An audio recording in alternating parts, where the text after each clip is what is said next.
Whatever. So, I think she got fired pretty cheap with her. What, because Shane kicked in a lot of things.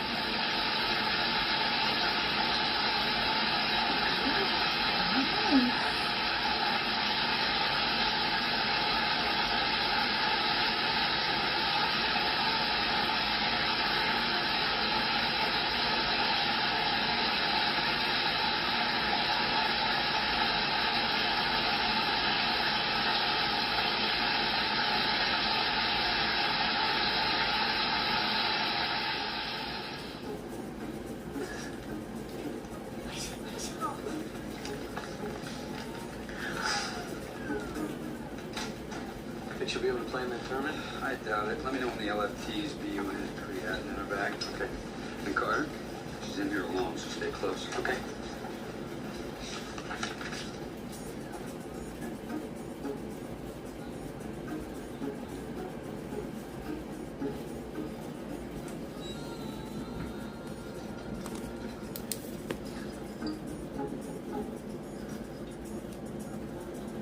What are you kids doing in the hall?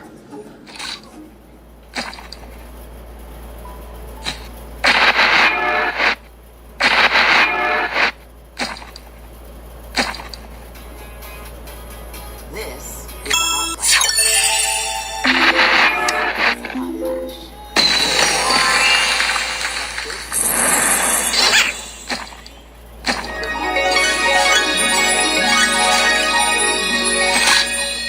That directly blocks the source of hot flashes and night sweats. With you can have fewer hot flashes and more not. They said it was okay. He wanted to stay longer. He's in heart failure. Where's Ross? I'll find it. I'm gonna put in an umbilical line from 0.1 dig. Pulse ox 86. Sinus tach at 150. What's wrong with him? His lungs are filled with fluid. Honey, could you please show them to the waiting room? No, I want to stay. Dig 0.1. Lasix? Yeah, 4 gigs. EEG, CBC, Chem 7, chest X-ray, and an EKG. Times 98.2 glucose 110. H. Ross. Somebody sent a mother and a child home after one night. Yeah, welcome to managed care.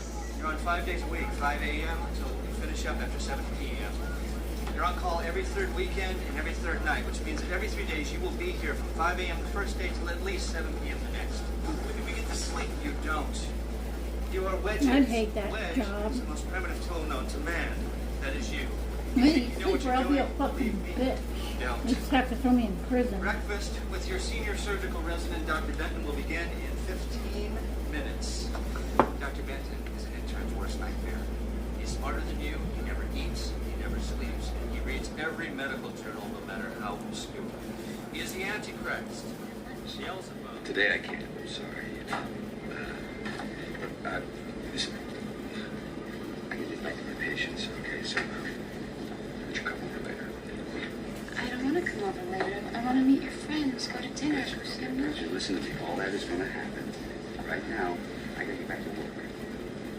Doug, when will it happen? Tonight, we're going to go to dinner, 7 o'clock. Right? Yeah? Yeah, you pick the place. Okay. Okay. But I now have to go to work, okay? Okay. Okay. All right. I'll see you. 7? Yeah, it's 7.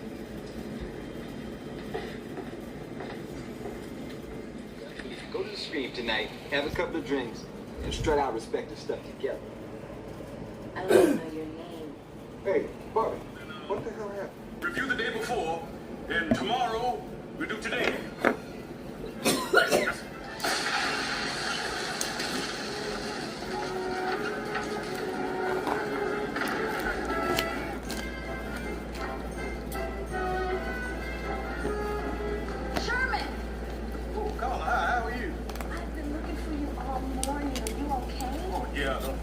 baby, look for me. Well, I feel kind of bad what happened at the club the other night. It was my idea to go to the Scream and... Don't, I forgot about that. You forget about that too. That's over. You go have a nice day.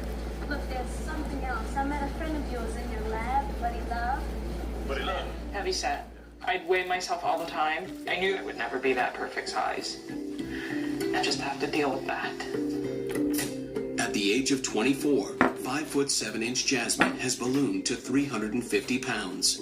Okay, first off, can I just say, that's like, why would you put it like that? Come on, TLC ballooned to a certain weight. Like, that is so disrespectful of this person and anyone else who struggles with their weight. They literally just said, this person is self-conscious and struggling with her weight, and then they follow that up with, and she's ballooned to whatever pounds. That's like, why I how fucking love her. rude. Just leave that out. The only way to fight stigma and shame is to Yeah, both. shine light on I it. like this one. Ask your healthcare Your provider if reactions are Biktarvy is right for you. awesome, And visit Biktarvy.com to view the important facts, including important warnings. Nighttime temperature swings? Our smart beds are temperature balancing.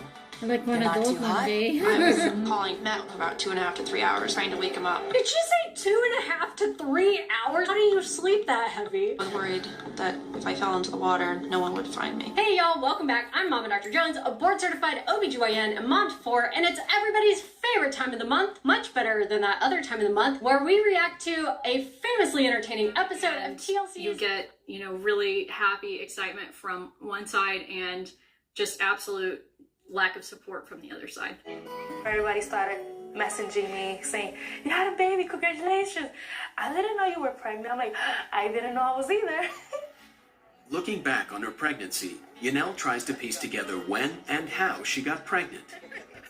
I really don't know when I got pregnant. Maybe it was around Valentine's Day. She thinks she got pregnant around Valentine's Day, and then the UTI visit was in March. So I suspect that what actually happened there is that she was just too early to test positive on a urine pregnancy test when she went in to see the doctor. We talked about other possibilities. No, I mean at 100 days. Yeah, it's gonna be tender. No, I mean like when. Look, go back to work. Feel comfortable, okay? Well, that's what I'm asking. When will that be? Are we talking? Well, I figured you don't tell Doug Ross,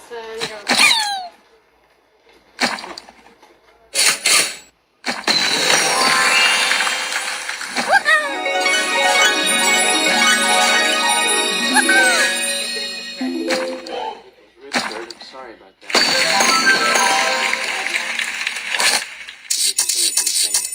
Thomas, listen to me.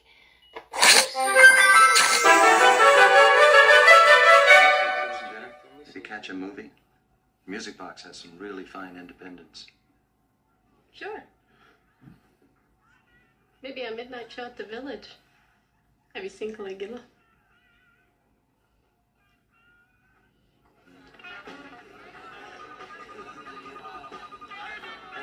No, don't bring this. Some of us have to date. See ya. Hi there. Don Ansfeld. Mark Green. So, what do you like, Mark? Stars and Stripes Forever or Dauntless Battalions? Actually, I gotta get going.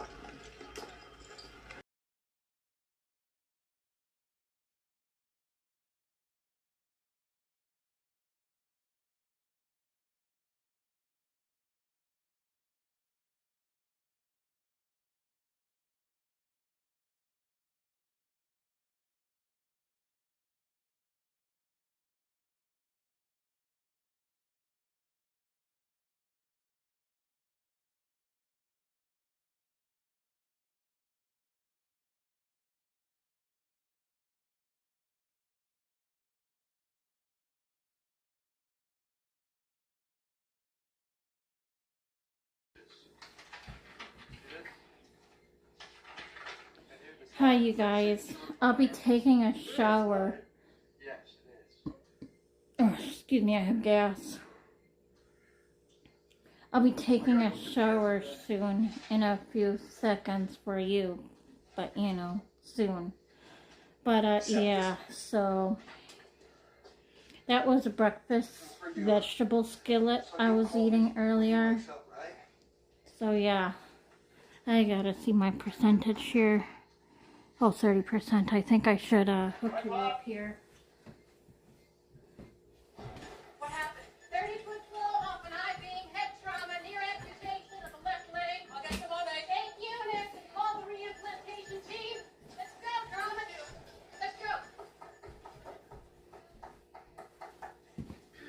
Okay, I'm plugging it in. So, Thanks for helping. You've both been really nice. Okay. Be careful out there. You need to get that?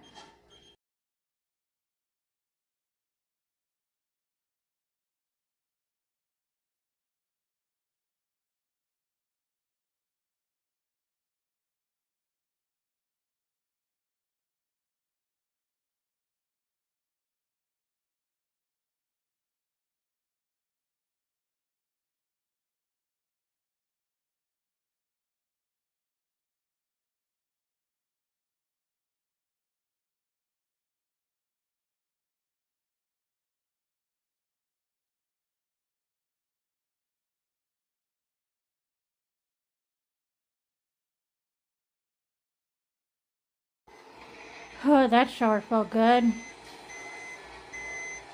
Thanks for all your help there. Part of the job. I wanted to order a public ultrasound for her. You already did. Just need to sign it. Jerry, what is going on over there at Chairs? Oh, some guy's trying to seduce the nursing staff. Ma, you're early. 10 minutes. It'll take 5 to walk over. I'll get my purse. Oh, and tomorrow I'll show you what I'll be wearing. My jeans and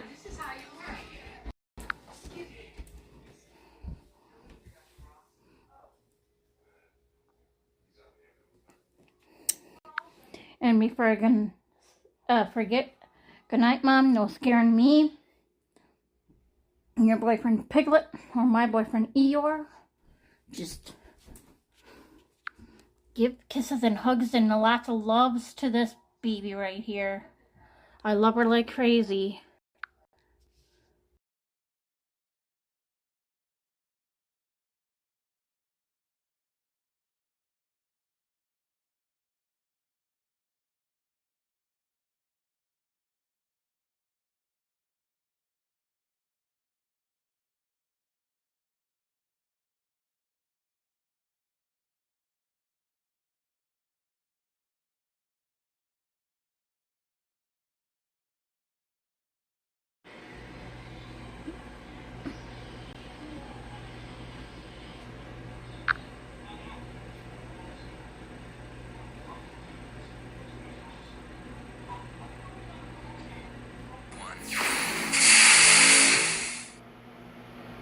N32, I-26, O66, B12, Roundover.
My practice got done that day, it was probably like 5 p.m., and my brother's practice was still going.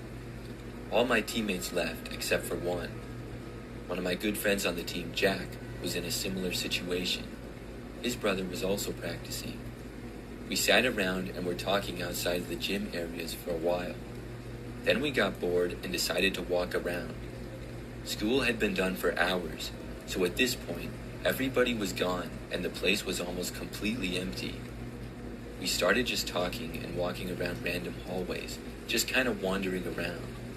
We were both freshmen and still fairly with weapons to attack them. As a snowstorm approaches, they take shelter in a cave together, temporarily putting aside their differences. Back in the present, Gavin faces increased pressure and is warned not to take any unauthorized actions. Determined to find answers, he confides in Sophia, revealing that he was adopted and has no memories from before his adoption. He believes that finding his biological family might explain his visions of the past. Sophia and Gavin investigate the church that gave him the name Gavin as a child. They track down the address and visit the woman who recognized young Gavin. She reveals that she found him standing by the roadside in 1988, and he wasn't alone. There was also a 12-year-old girl with him. Since the church didn't know their family, they were adopted by different families. Their goal was to document any paranormal activity and to find a way to lift the curse that had seemingly plagued the property for decades.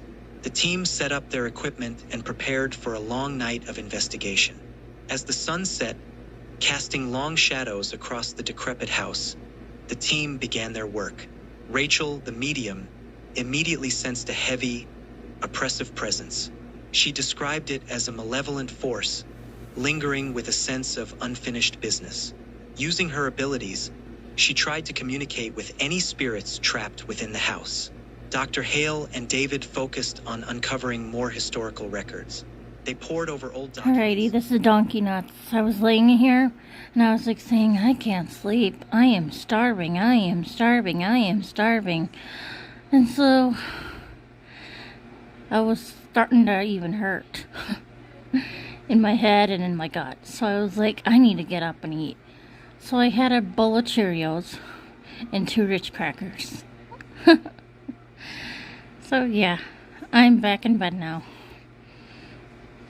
I never scheduled any appointment with a plumber, he said firmly. There must be some mistake.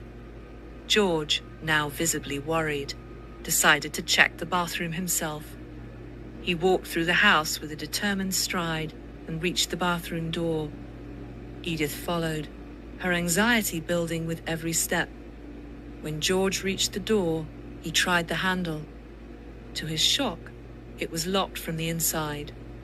He pounded on the door and called out, but there was no reply. He turned to Edith. Are you sure he didn't leave through another way? Edith shook her head. I didn't